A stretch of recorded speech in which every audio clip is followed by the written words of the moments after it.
গতকাল আমি একটা ভিডিও আপলোড করেছিলাম, যে ভিডিওতে আমি তোমাদেরকে বুঝিয়ে বলেছিলাম যে যদি তোমাদের মধ্যে ফাইনাল ব্রেকআপ হয়ে যায় তাহলে কিভাবে তুমি খুব সহজেই, খুব অল্প সময়েই ব্রেকআপের ব্যথাটাকে কাটিয়ে তুলতে পারবে। অর্থাৎ ব্রেকআপ থেকে মুভ অন করার কিছু সহজ উপায় নিয়ে আমি আলোচনা করেছিলাম, এবং এটা কিন্তু খুব অল্প সময়ের মধ্যেই কাজ করবে এমনটাও বুঝিয়ে বলেছিলাম। কিন্তু ভিডিও শেষে আমি এটা বলেছিলাম যে কখনোই ব্রেকআপের পরে তোমার প্রাক্তনের সাথে কোনো রকম বন্ধুত্বের কিংবা সো কল্ড কোনো সম্পর্কে জড়াবে না, তার সাথে যোগাযোগ সম্পূর্ণভাবে বন্ধ রেখে দেবে। কিন্তু এই ভিডিও নিচে অনেকেই কমেন্ট করে আমাকে জিজ্ঞাসা করেছে যে দাদা, আমার বয়ফ্রেন্ড কিংবা আমার গার্লফ্রেন্ড আমাকে বন্ধুত্বের সম্পর্কে থাকতে বলছে, কিংবা সো কল্ড ভাবে একটা সম্পর্ক তৈরি করতে বলছে, যে সম্পর্কটার হয়তো কোনো নাম নেই, সে আমার সাথে জাস্ট যোগাযোগটা রাখতে চাইছে। তো আমি কি তার সাথে যোগাযোগ রাখতে পারি? বন্ধুত্বের সম্পর্কে কি থাকা উচিত? এই বিষয়ে যদি বলো। দেখো, আমি কালকের ভিডিওতে এটা তো বলেই দিয়েছিলাম যে বন্ধুত্বের কেন কোনো রকম সো কল্ড সম্পর্কে থাকবে না, কিন্তু কেন থাকবে না, এতে কি কি ক্ষতি হতে পারে সেগুলো বুঝিয়ে বলিনি। তো আজকের এই ভিডিওতে এটাই তোমাকে বুঝিয়ে বলবো।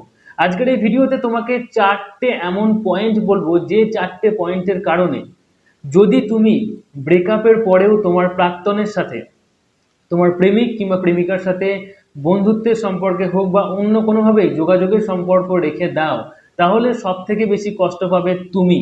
কারণ তুমি হয়তো সব থেকে বেশি ভালোবাসতে, সব থেকে বেশি রিলেশনশিপটাকে ধরে রাখার চেষ্টা করেছিলে, এবং তোমাকেই হয়তো ছেড়ে দেওয়া হয়েছে। তাই যে মানুষটা সব থেকে বেশি ভালোবাসে এবং যে মানুষটাকে ছেড়ে দেওয়া হয়েছে, সেই মানুষটাই যদি সম্পর্ক রাখে ব্রেকআপের পরে, তাহলে কিন্তু তারই সব থেকে বড় ক্ষতি হবে এবং সেই আরো বেশি কষ্ট পাবে। এই চারটে স্টেপ তোমাকে মাথায় রাখতে হবে। ফার্স্ট, দেখো, তোমাকে একটা কথা মাথায় রাখতে হবে যে যেহেতু তুমি একটা লাভ রিলেশনে ছিলে, যেহেতু তুমি একটা ভালোবাসার সম্পর্কে ছিলে, তাই তার সাথে তুমি কিন্তু অনেক সুখ দুঃখের মুহূর্ত কাটিয়েছো। ওই সুখ দুঃখের সব মুহূর্তগুলো তোমার মাথার মধ্যে এখন আছে। হয়তো সারা জীবন সেই মুহূর্তগুলো তোমার মাথার মধ্যে থেকে যাবে। শুধুমাত্র তোমার মাথার মধ্যে তেমনটা নয়, পৃথিবীর প্রত্যেকটা মানুষের মাথার মধ্যেই তার প্রাক্তনের সাথে কাটানো সম্পর্কের মুহূর্তগুলো হয়তো থেকে যায়। কিন্তু যেহেতু তারা যোগাযোগটা বন্ধ করে দেয়, যেহেতু তার সাথে আর কোনো রকম কথা হয় না, তাই সেই মুহূর্তগুলোর মধ্যে যে ফিলিংসটা থাকে, সেই ফিলিংসটা নষ্ট হয়ে যায় আস্তে আস্তে। কিন্তু তুমি যদি তোমার প্রাক্তনের সাথে লাভ রিলেশন ব্রেক করার পরে অন্য কোনো সম্পর্কে থাকো, যোগাযোগ রাখো বা বন্ধুত্ব রাখো, তাহলে কিন্তু সেই মুহূর্তগুলোর যে ফিলিংসটা, সেটা কখনোই মরবে না। এতে সব থেকে বেশি কষ্ট তুমিই পাবে, কারণ ওটা অনেকটা তোমার মনের ঘায়ের মতো। ওই মনের ঘাটা কখনোই শুকাবে না, বরং ওই মনের ঘাটা আরো বেশি বাড়তে থাকবে, এবং একটা সময়ের পর আবার, ইয়েস, আবার তুমি সব থেকে বেশি কষ্ট পাবে। তাই এই কারণটা সব থেকে বড় কারণ, যে মনের ঘা শুকানোর জন্য, পুরনো অতীতকে ভোলার জন্য, পুরনো মুহূর্তগুলোকে ভোলার জন্য, পুরনো মুহূর্তগুলোর মধ্যে যে রস আছে সেই রসটাকে মেরে ফেলার জন্য, শুকিয়ে ফেলার জন্য অবশ্যই তোমার সাথে তার যোগাযোগ বন্ধ করতে হবে টোটালি। কিন্তু অনেক মানুষ এটা করতে পারে না। অনেক মানুষ ব্রেকআপের পরেও সম্পর্ক রেখে দেয় ফোনের মাধ্যমে, সোশ্যাল মিডিয়ার মাধ্যমে, কিংবা কোনো সো কল্ড বন্ধুত্বের সম্পর্ক।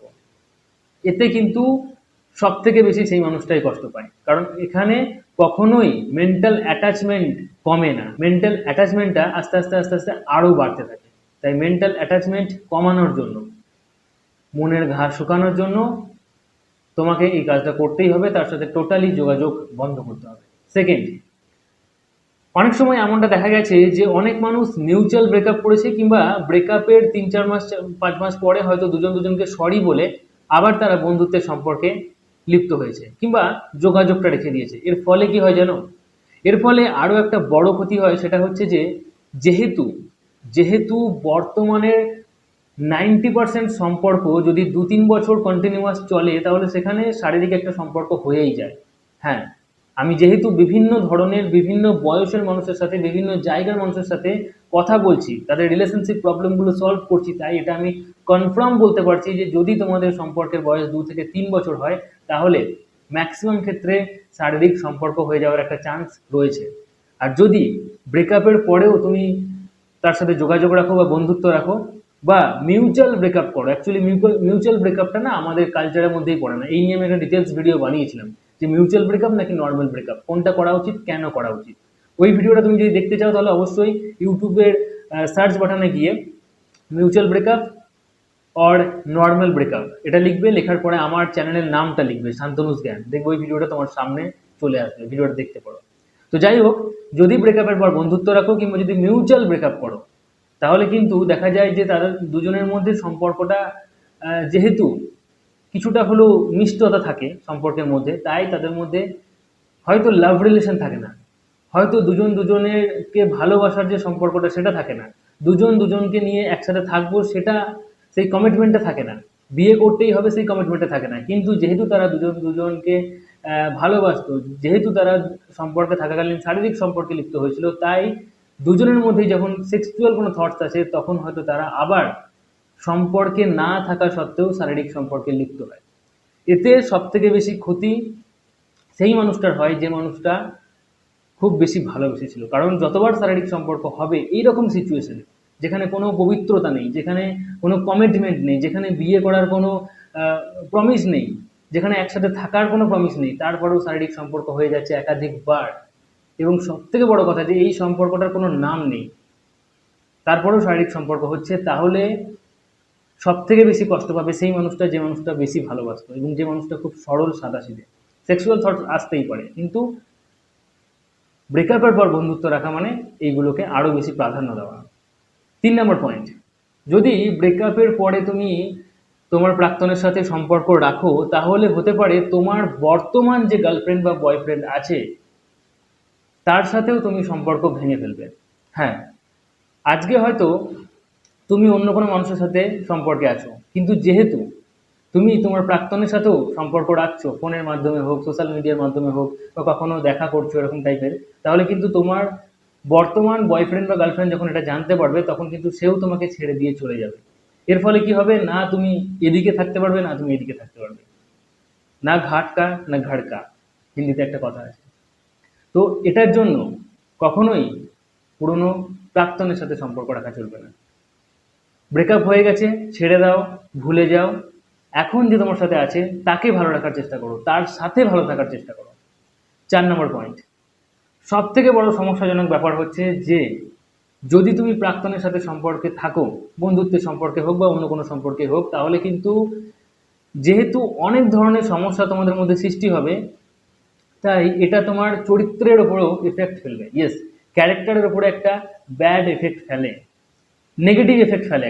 একটা সময়ের পর দেখবে আশেপাশের সব মানুষরা যখন এই বিষয়টা জানতে পারবে যে তুমি তোমার প্রাক্তনের সাথেও সম্পর্কে রয়েছো, আবার তুমি প্রেজেন্ট তোমার যে গার্লফ্রেন্ড বা বয়ফ্রেন্ড আছে তার সাথেও সম্পর্কে রয়েছো, হ্যাঁ, কিংবা হয়তো বয়ফ্রেন্ড গার্লফ্রেন্ড এখন তোমার নেই, কিন্তু তুমি প্রাক্তনের সাথে বন্ধুত্বের সম্পর্কে আছো, তার সাথে সব কথাবার্তাই চলছে, কিন্তু তার সাথে কোনো কমিটমেন্টে তুমি নেই, তাকে ভালোবাসবে, তাকে বিয়ে করবে এই ধরনের কোনো কমিটমেন্ট নেই, সেও তোমাকে কমিটমেন্ট করছে না। এর ফলে সব থেকে বেশি চরিত্রের উপরে দাগ পড়বে তোমার। সমাজের মানুষজন একটা সময়ের পর তোমাকে কিন্তু চরিত্রহীন বা চরিত্রহীনা বলবে। তাই অবশ্যই নিজের চরিত্রকে ঠিক রাখার জন্য, নিজে ঠিক থাকার জন্য, নিজের ভবিষ্যৎকে ঠিক রাখার জন্য, নিজের বর্তমানকে ঠিক রাখার জন্য প্রাক্তনের সাথে সম্পর্ক কখনোই রাখা যাবে না। তাই এই 4টে পয়েন্ট অবশ্যই মাথায় রাখতে হবে। যারা প্রাক্তনের সাথে সম্পর্ক রাখবো বলে ভাবছে বা রাখছে তাদেরকে অবশ্যই ভিডিওটা শেয়ার করো, ভিডিওটা তোমার হোয়াটসঅ্যাপ স্ট্যাটাসে, ফেসবুক স্টোরিতে শেয়ার করে দাও। ভিডিওটা ভালো লাগলে অবশ্যই লাইক করো, এই বিষয়ে তোমার মতামত কি নিচে কমেন্টে জানাও। চ্যানেলটি এখন সাবস্ক্রাইব করে না থাকলে চ্যানেলটি সাবস্ক্রাইব করে পাশে থাকা বেল আইকনটি প্রেস করে অল নোটিফিকেশনে ক্লিক করে দাও, কারণ এখানে লাইফ এবং লাভ রিলেটেড প্রবলেমের সলিউশন পাওয়া যায়। তো চলো আজকের মতো এইটুকুই, tata, take care, thank you, ভালো থেকো, ভালো রেখো।